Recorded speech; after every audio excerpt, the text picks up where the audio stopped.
Hola, ¿qué tal amigos? Estamos aquí una vez más en estos podcasts de UTIPEC, trayéndole a nuestros afiliados, a sus familias, a nuestros amigos a lo largo y ancho del país temas de tremenda importancia, con invitados de lujo, personas que nos ayudan a crecer, no solamente en los aspectos técnicos de la industria petrolera, que es pues nuestro nicho, que es la que defendemos, que es desde la que defendemos al país, sino de temas también de importancia general que nos ayudan a ser mejores ciudadanos, mejores seres humanos, por supuesto, y que desde allí de verdad nos hacen efectivos.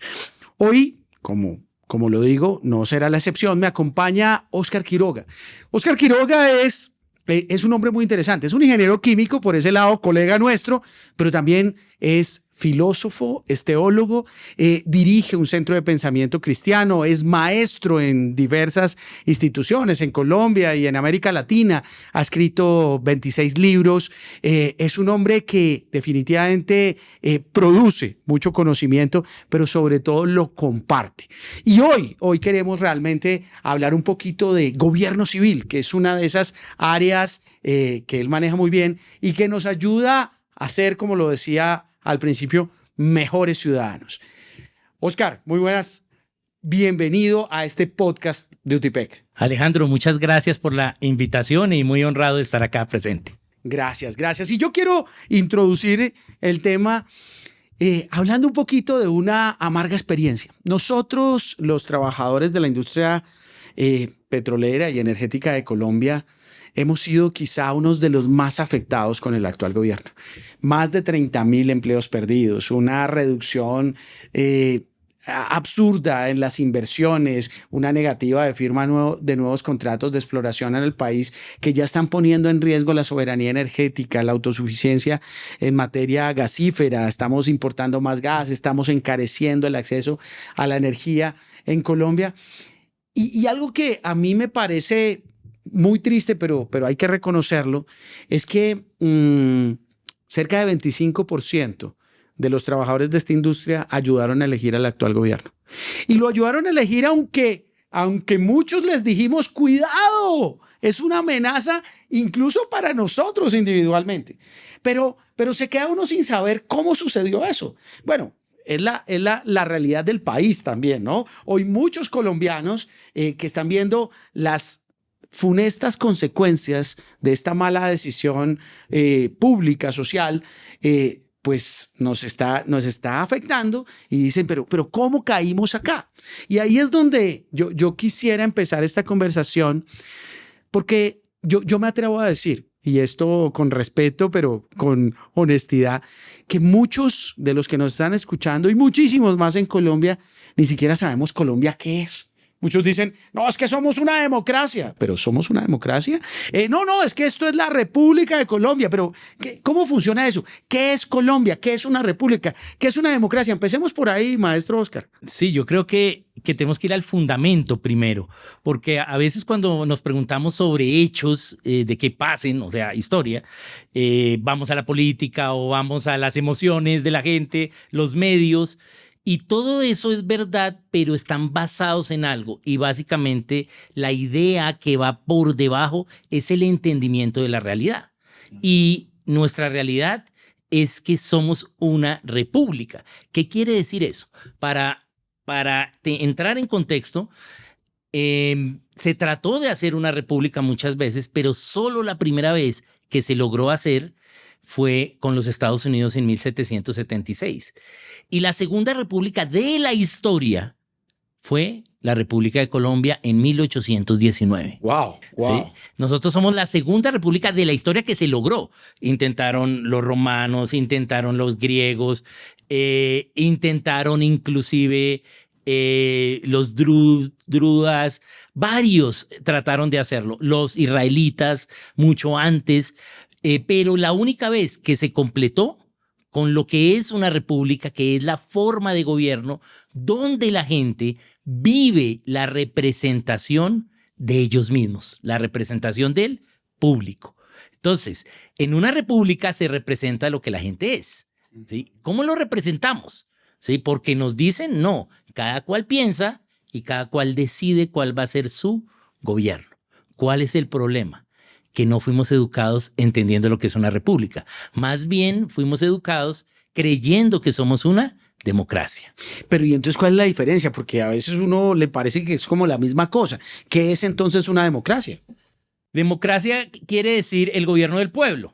Sí, eso es lo que quiere decir. República es como la cosa pública, ¿no? Sí, como el asunto público. El asunto público. El asunto público o la esfera de lo público. Bien, entonces la república es un concepto inclusive más grande que la democracia porque aunque incluye el gobierno, incluye el individuo, incluye los conocimientos, las pasiones, los gustos de esos individuos siempre y cuando no le causen daño a otra persona.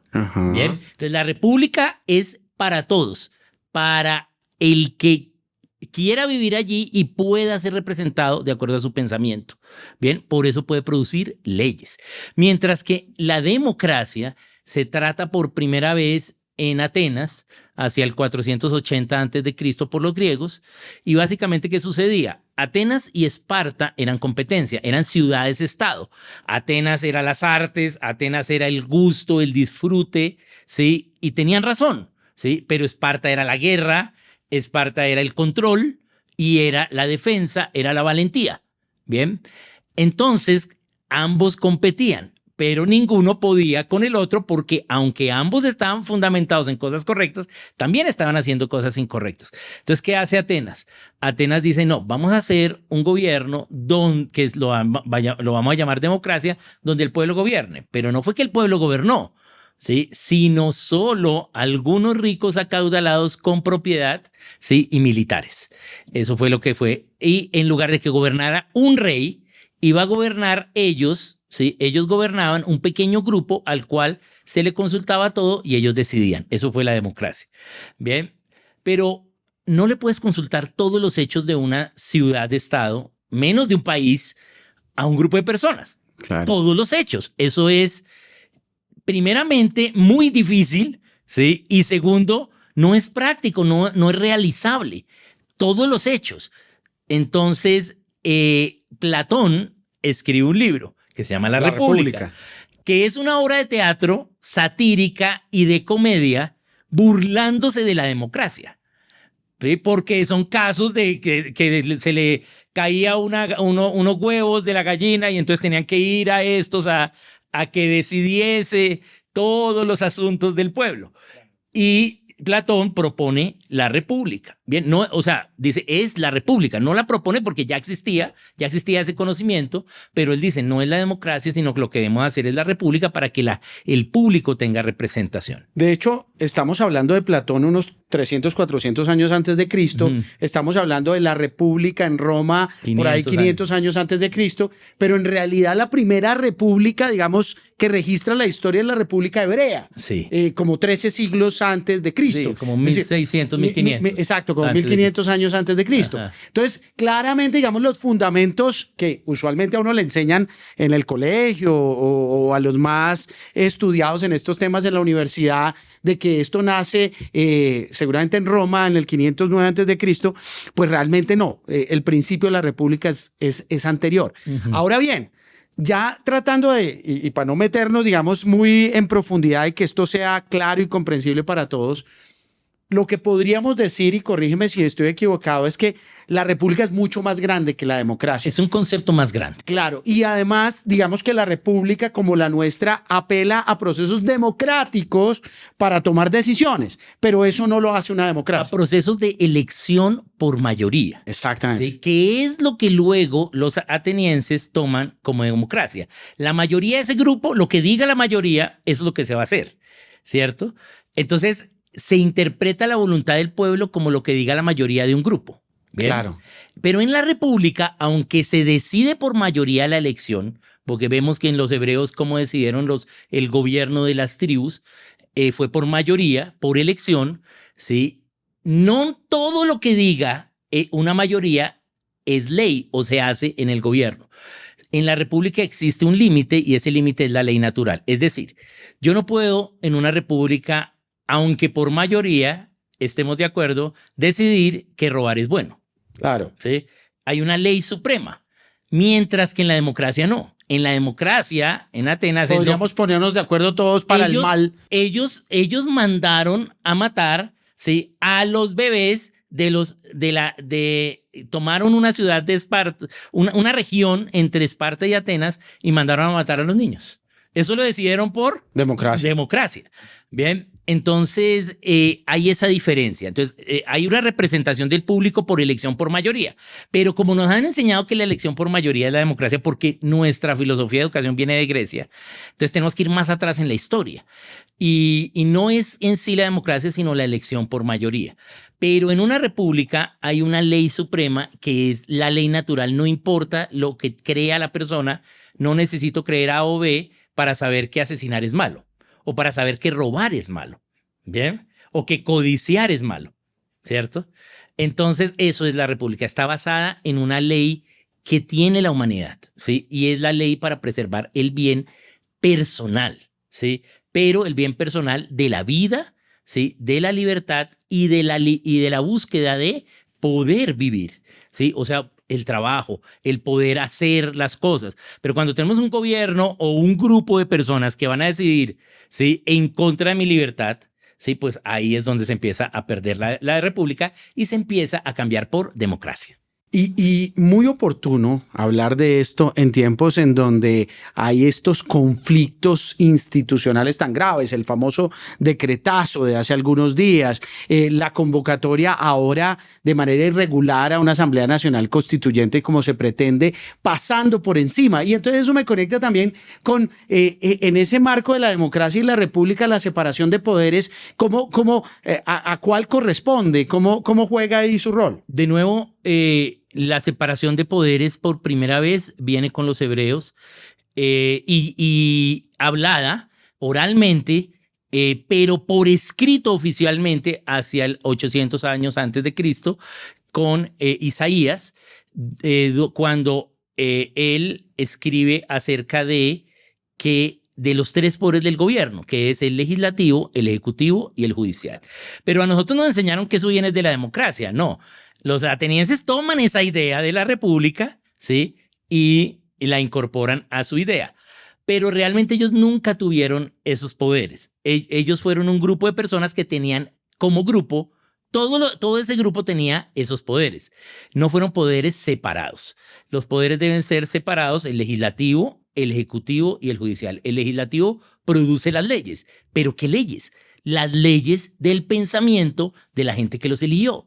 Entonces, si yo soy ateo, pues ¿qué voy a hacer? Voy a elegir un representante ateo y ese representante ateo allá va a debatir desde el pensamiento ateo. Y si soy de otro pensamiento, pues voy a elegir a cualquiera de mi pensamiento y a la larga el debate de esas ideas, ¿sí? Se va a aprobar o a negar una ley. Entonces el legislativo hace las leyes, el ejecutivo las ejecuta y el judicial castiga a quien no las haya cumplido. ¿Bien? De acuerdo. Ahora, muy importante, y voy a devolverme un poquito, esta diferencia entre república y democracia que habla de que la república tiene como un límite, un marco de referencia, como una valla protectora que es la ley natural, que finalmente se materializa en una constitución y en un marco normativo, pero el principio es la ley natural, mientras que la democracia está huérfana de eso y eso es lo que la puede hacer víctima de, por ejemplo, el populismo. Exacto. En donde quienes apelan a la demagogia pueden llevar a la gente a cometer errores como probablemente el que cometimos hace 3 años y que en la industria petrolera estamos sufriendo. Pero hecho ese contexto y por el cual te agradezco mucho, uno también se pregunta, bueno, pues hay un enredo que está ya entre el ejecutivo, es decir, el presidente, sus ministros, entre el legislativo, es decir, el Congreso de la República, el Senado y la Cámara, y ahí también intervienen los altos magistrados de las Cortes, que son el Poder Judicial. ¿Y yo como ciudadano qué? O sea, ¿dónde entro yo a ser responsable? Precisamente el fundamento más básico de la República es la vida del individuo, el individuo en sí. No es un grupo de personas, no es un poder, no es el dinero, ¿sí? Sino es el individuo. Y como individuos todos somos iguales, ¿cierto? Porque tengo vida, así como tú también tienes vida. Cada uno de nosotros tiene vida. Entonces, ese es el fundamento más básico de la República, la vida del individuo. Entonces, toda cosa que atente para vivir, pues es algo que no está en la ley natural. Y toda cosa que favorezca la vida, pues es la ley natural porque nadie quiere morirse. Bien, a eso me refiero. Entonces, el individuo es la clave en la república, mientras que en la democracia es un grupo de personas que quiere controlar a otras, ¿sí? O que quiere segmentar o dividir. La democracia nunca va a ser toda completa, ¿sí? Porque se traicionaría a su propio ser. Porque para poder hacer democracia quiere decir que unos van a gobernar sobre otros, ¿sí? No hay una representación de los individuos, ¿sí? Podemos elegir, ¿sí? Por mayoría, pero con un pensamiento de que ahora nos tocó a nosotros gobernar. Y luego esos quieren quitar a esos, los que perdieron quieren quitar a esos para ahora ellos gobernar. Lo vivimos aquí en Colombia. Bien, en toda la época de liberalismo, conservatismo, ¿sí? Que llegamos hasta el Frente Nacional, decir, ¿sabe qué? Usted un periodo y nosotros repartámonos, cosa que es incorrecta. Entonces, la clave allí es el individuo. Y el individuo, entonces, tiene que pensar, ¿sí? Cómo él es parte de la República y cómo la defiende, cómo su trabajo, cómo su vida, su familia es parte del país y cómo la defiende, cómo la construye. La labor de esta generación es cuidar la libertad que tenemos y ganarse un poquito más. Pero ¿cuál es el problema? Por ganarnos un poquito más, perdemos la que tenemos. Y la libertad la podemos perder en una elección, en una decisión. Perdemos la libertad. Y ganarla se requiere una generación. Wow. ¿Bien? ¿Sí? Entonces, como individuo yo debo vivir, ¿sí? Esa individualidad en todas las áreas, y una de esas áreas es el gobierno. Por lo tanto, yo debo, no me refiero a que todos les guste la política, a que todos estén allí, no, pero yo sé que tengo unas labores, ¿sí? Y es obedecer la ley. Bien, tengo otras labores, elegir mis representantes, cuidar mi país, defender mi país ante una guerra, ¿sí? Defender nuestras tradiciones culturales correctas. Bien, entonces tengo trabajar duramente, ¿sí? ¿Por qué? Porque a través del trabajo voy a disfrutar del fruto de mi trabajo, voy a vivir en familia, vivir en paz, ¿sí? Pero eso es una responsabilidad del individuo. En la república, en la democracia, es del gobierno de turno.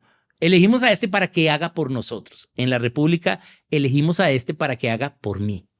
Esa es y de acuerdo a lo que pienso. Obviamente, una república se requiere de la suma de esos individuos. Y ahí esos individuos deben sentirse representados. Ejemplo, los trabajadores de la industria petrolera. Pues ellos tienen que ver qué es bueno para la industria petrolera y qué no. Y de acuerdo a eso, elegir. Pero para saber qué es bueno y qué es malo, no es el discurso de alguien, porque no es desde la política, sino es desde la realidad, ¿sí? ¿Qué es lo que se necesita? Bien, ¿qué es lo que debemos hacer? Y ¿qué promueve la vida de las personas o qué la quita? ¿Cuál es el diseño? Dios pudo haber diseñado a la gente para diferentes cosas, pero en sí hay que trabajar. Entonces, qué bueno que podamos trabajar. ¿Sí? Y también que seamos pagos por nuestro trabajo, pero qué bueno además que podamos tener infraestructura, que podamos tener las cosas que necesitamos, pero tenemos que ver cuál es la labor del gobierno civil en ello y cuál es la labor de los individuos. El problema de la democracia es que siempre le quitan la labor al individuo y dicen que ellos van a hacer, pero ellos solo van a hacer para ellos, ¿sí? Y esa es la historia que tenemos en todos los países, ¿sí? En cambio, en la república voy a ser juntos porque ese representante soy yo allá. Entonces hay una comunicación más directa y hay un trabajo menos grande, pero mucha gente haciendo cosas pequeñas hacen lo correcto. En cambio, en la democracia vamos a hacerlo grande, ¿sí? Y realmente eso lo vamos a hacer para los que gobiernan. Wow, muy interesante, y esto pues nos conecta con la responsabilidad individual.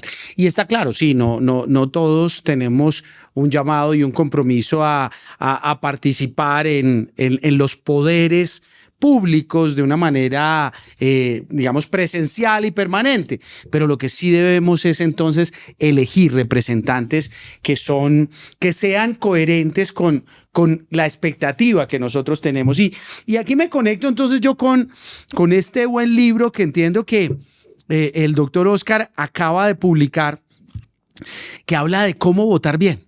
Sí. y que desde el pensamiento cristiano, desde la Biblia, desde la cosmovisión judeocristiana, propone 12 principios, 12 características que uno debería buscar en los gobernantes. Hablemos un poquito de eso. Bien, precisamente la responsabilidad individual en una república es que cada uno de nosotros, ¿sí?, ejerza esa labor de responsabilidad. ¿Cómo empezamos? Lo primero que tenemos que empezar es tener una república. ¿Sí? ¿Por qué? Porque si no hay república, no va a haber representación mía, no hay representación del público, no hay representación de lo que yo quiero.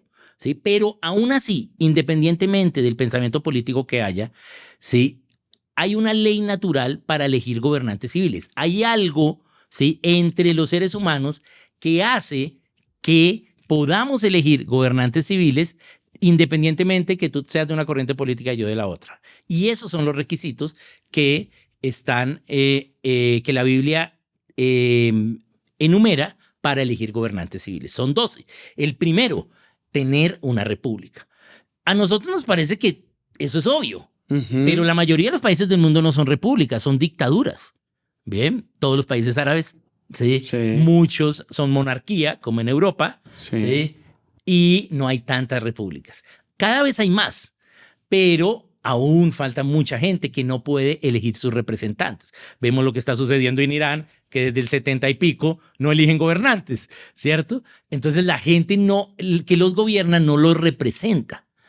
Y entonces lo primero, defender la república, querer la república, cuidar la república. Es decir, yo tengo que medir, tengo que evaluar, tengo que mirar a un candidato que yo quiera apoyar para que sea un republicano.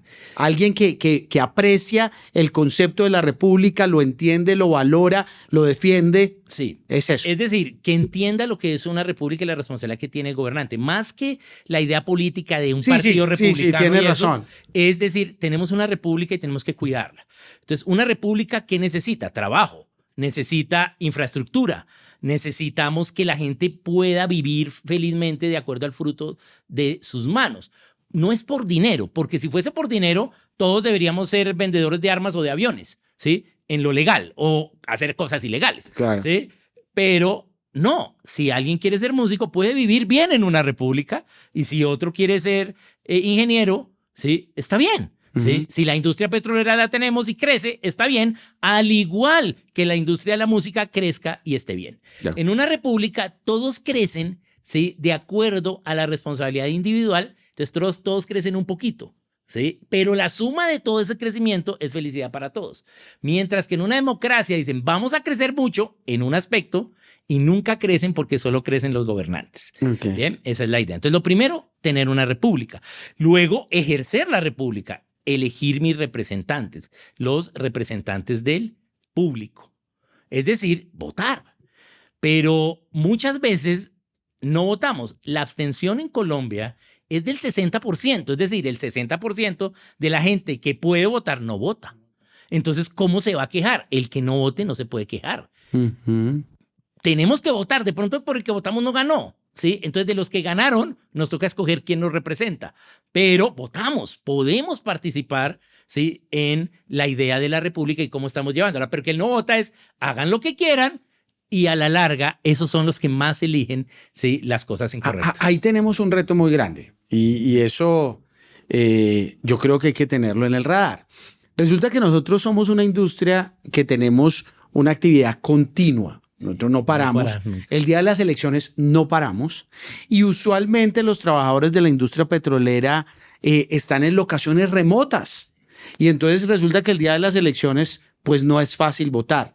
Ahí, pues no sé qué tan cerca estamos, pero yo creo que debe haber una iniciativa que tenemos que adelantar ante la Registraduría Nacional para poder ejercer ese derecho sin afectar, digamos, la dinámica de la misma industria, ¿verdad? Sí, se puede mecanismos para votar antes, por correo, electrónicamente también se podría hacer, satelitalmente. Hay mecanismos para eso, pero sí, o sea, siempre por A o por B se va a tener algo de abstención, digamos una abstención normal está entre un 8 y un 15%. Eso es lo normal. Nosotros tenemos normal. 60 en Colombia. 60, sí. Wow. Hay gente que se enferma ese día, claro. Hay gente que tiene un problema familiar, algo sucede. Hay gente que viajó y no se inscribió en el consulado, ¿bien? Pero lo normal estaríamos en ello, pero no niveles del 60. Entonces sí hay que propender por mecanismos para el poder ejercer el derecho al voto, no necesariamente el día de la elección, sino antes. Bien, ya estamos haciendo algo, por ejemplo, con los extranjeros, ¿sí? Ya no solo es que sí hay que inscribirse al consulado, pero ya no tienen que ir al consulado. Ya pueden mandar su voto por correo al consulado. Eso ya es bueno, porque había ciudades que el consulado es a 4 horas de viaje, entonces la gente no va a ir a hacerlo. Pero eso tenemos que seguir cuidando y cada vez tener más acceso a la república. Pero ¿cuál es el problema? Cuando no se tiene claro el principio de república, sino el de democracia, no se quiere dar acceso sino solo a un grupo, no a toda la gente, porque es más difícil convencer a todos, ¿cierto? Pero si todos quieren luchar por su nación de la manera correcta, aunque haya diferentes pensamientos, a la larga la nación va a ir progresando poco a poco. Entonces, conectándonos de nuevo con esos 12 principios, el primer principio es alguien que aprecia su patria, la república, que realmente está comprometido con la preservación y el ejercicio correcto del concepto de república. Sí. El segundo es elegir. Ajá. Elegir, o sea, efectuar la república, elegir mis representantes, y esos representantes tienen que ser de ahí de donde yo vivo, locales. Yo debo conocerlos. Si voy a elegir mi alcalde, pues tiene que ser alguien que viva ahí, porque conoce las necesidades que tenemos. Bien, entonces deben ser locales, depende del nivel, pero cada nivel tiene su localía. Es decir, el presidente tiene que ser colombiano. ¿Bien? Y haber vivido al menos unos años en Colombia, que no suceda como lo que sucedió en Canadá este año, que eligieron al primer ministro que hace 30 años no vive en Canadá, sino vive en Inglaterra. Entonces, no tiene ni idea de la situación. Entonces, tiene que ser, tercero, gente de nosotros, ¿sí? Conocernos. Cercana, pues, o sea, depende del nivel, pero sí, tiene que ser locales, de nosotros mismos. Entre más pequeño sea el nivel del gobierno, pues la gente va a ser más cercana a mí. ¿Sí? Si voy a elegir el de mi barrio, pues yo lo conozco, sé dónde vive. Puedo algún día hablar con él y decir, tenemos esta necesidad o qué ha pasado con esto. Entonces, ese es el tercero. El cuarto, hombres y mujeres. Bien, pueden ir hombres y mujeres a el gobierno civil. Bien, mayores de edad. ¿Sí? Ahora, hay algunos requisitos específicos para algunos cargos. Obviamente, un cargo técnico, por ejemplo, el ministro de Minas y Energía, pues tiene que ser alguien técnico que conozca la industria, ¿sí? El sector, ¿sí? Entonces tiene que haber esos requisitos, pero pues hay gente que se puede capacitar en eso y puede ser nombrada, pero pueden ser hombres y pueden ser mujeres. Y ese es el cuarto, o sea, también pueden ir hombres y mujeres. En el caso de las mujeres, ¿sí? Si tienen hijos menores, pues es mucho más importante para la República la labor de la mujer en la preparación de la siguiente generación que lo que haga en una oficina gubernamental. Pero pueden ir, bien, mujeres y hombres mayores de edad. El quinto es que no vayan por el dinero. Porque mucha gente va al gobierno civil no para servir a la gente, y no estoy diciendo que no se les pague sueldo, pero muchos van es por el dinero y los presupuestos y la corrupción. Avaricia. Vamos a ser precisos. Entonces, van por el dinero, por la avaricia. Y es claro, no debemos elegir gente que tenga amor por la avaricia, sino que odie la avaricia. Bien, y eso se ve, ¿sí? Eso no es algo oculto de que fue engañado, eso se ve, ¿sí? Y pues mucho de la corrupción que tenemos es por elegir esa gente. Entonces yo debo decir, no puedo elegir. Pero a veces la gente dice, no, pero es que este no va a robar, pero este sí va a robar, pero este tiene más fama, entonces va a quedar ese. Entonces voy a votar por ese. No, el voto, el principio 2, es personal. O sea, yo no puedo elegir a alguien que tenga avaricia. No importa si gana o no. Lo que gana es lo que somos. Y entonces eso es una evaluación para saber, esto es lo que somos, cómo vamos a mejorar. Tenemos que educar más a la gente. Entonces, el quinto es avaricia. Bien. Luego, que tengan una idea moral, una idea de virtud, de que tengan carácter, de valores. Tengan principios. ¿sí? Que tengan un testimonio, no que sea un malandrín, ¿sí? Estamos viendo en estas épocas gente en el gobierno, no solo que es inepta, sino también que tiene un prontuario de corrupción, que uno dice, pero ¿cómo están ahí?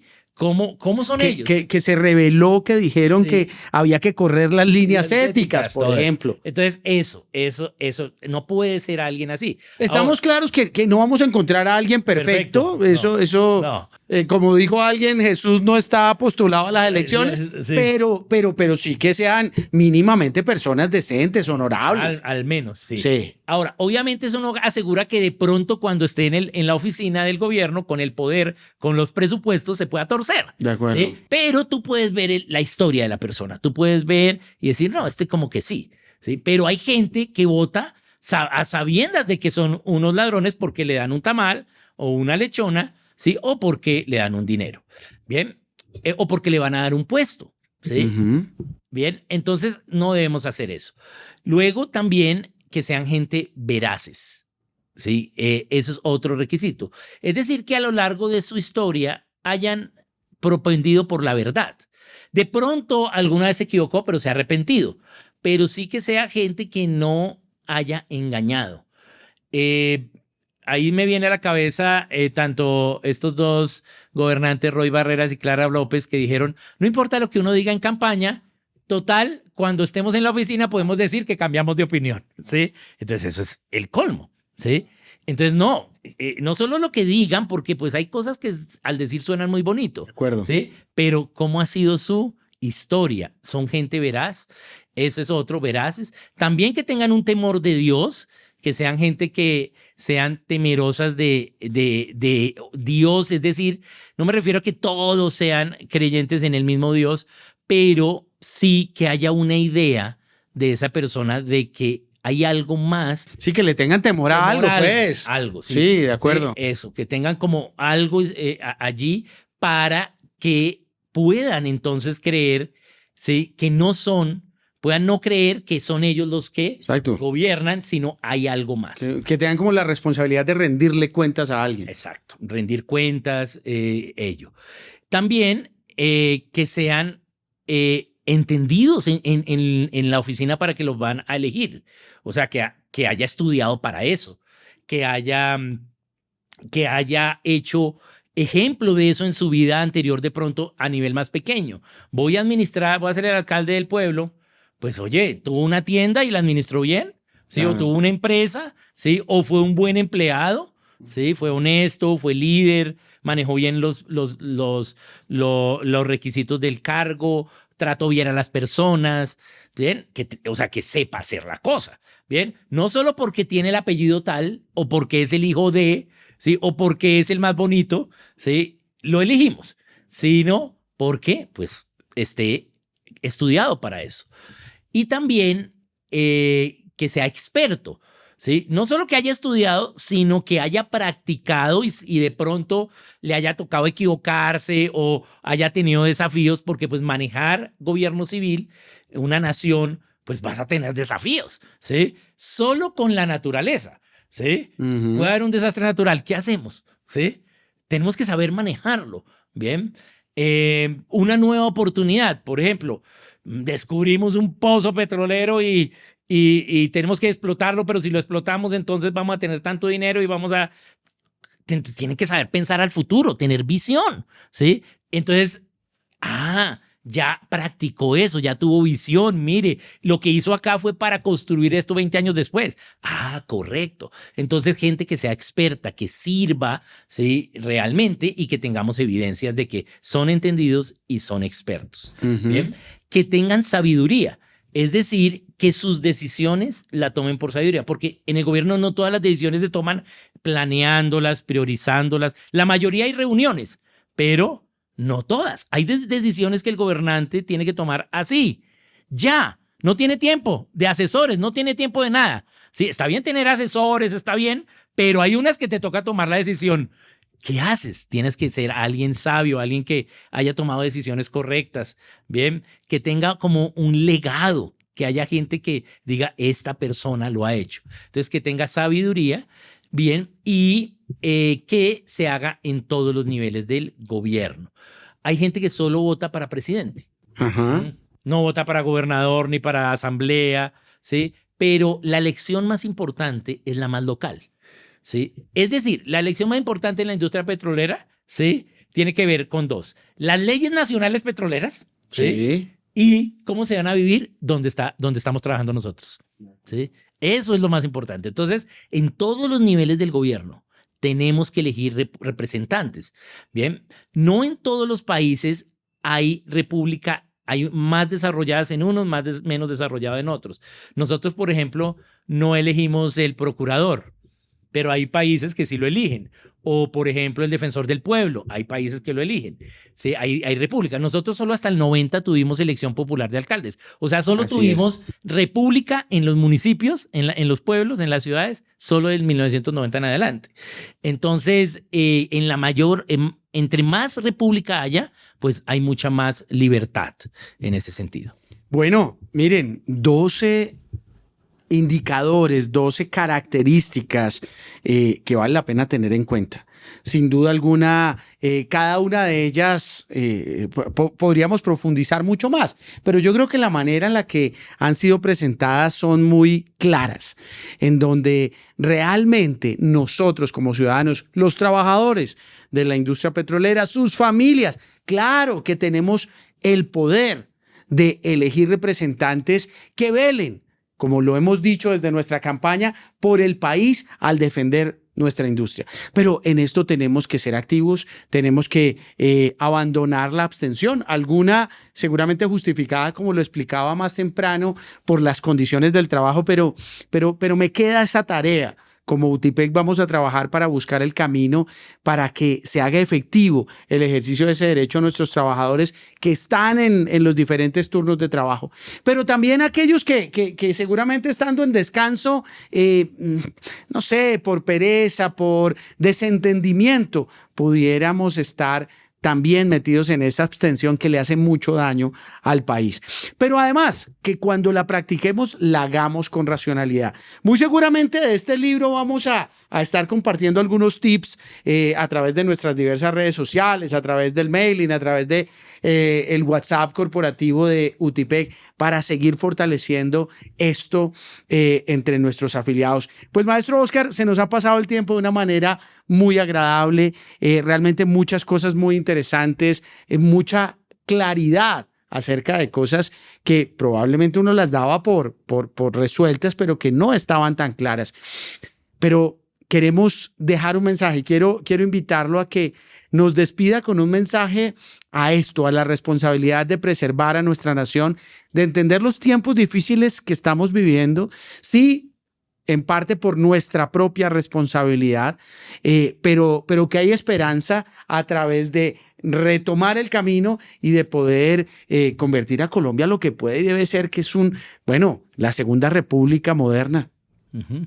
Yo creo que es claro que una república tiene todo para vivir bien, para que su gente esté en libertad, en felicidad a través del trabajo.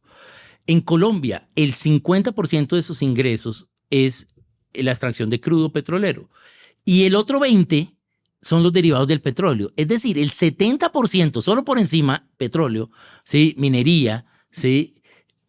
Hay más, ya es lo que nos ingresa como nación. Pero no tenemos esa idea en el inconsciente colectivo de la gente. ¿Sí? La gente sabe que sacamos petróleo y que existe una empresa de petróleos y que hay diferentes empresas de servicios petroleros y si vivo en tal lugar donde hay petróleo, pues mira. Pero en sí no entendemos la importancia de la industria petrolera en Colombia, ¿sí? Que es el 70% de nuestra economía. Entonces, ¿sí? Somos más reconocidos por el café, que el banano, que los textiles, ¿sí? Pero la industria petrolera es muy importante.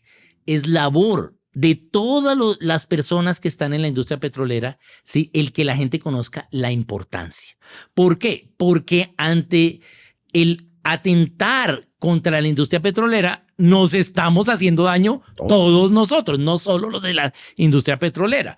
Entonces, obviamente hay que hacer la industria petrolera en orden, con buenas condiciones, con infraestructura, con manejo medioambiental, ¿sí? Pero la reflexión es, ese petróleo, esos recursos en esta tierra ya estaban antes de que cualquier ser humano la pisara.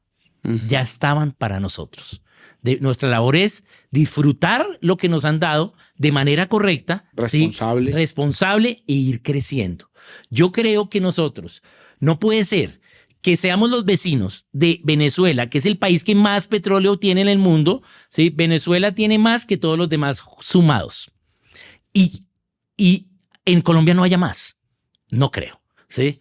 No creo. Yo creo que obviamente tenemos que seguir buscando, tenemos que mejorar aún más nuestra industria petrolera, petroquímica también mucho, ¿sí? Pero tenemos 2 mares, tenemos que construir puertos, infraestructura para no importar de China, ¿sí? La materia prima, sino poderla producir acá. Y eso hace más y más industria. La industria petrolera es costosa de montar, ¿sí?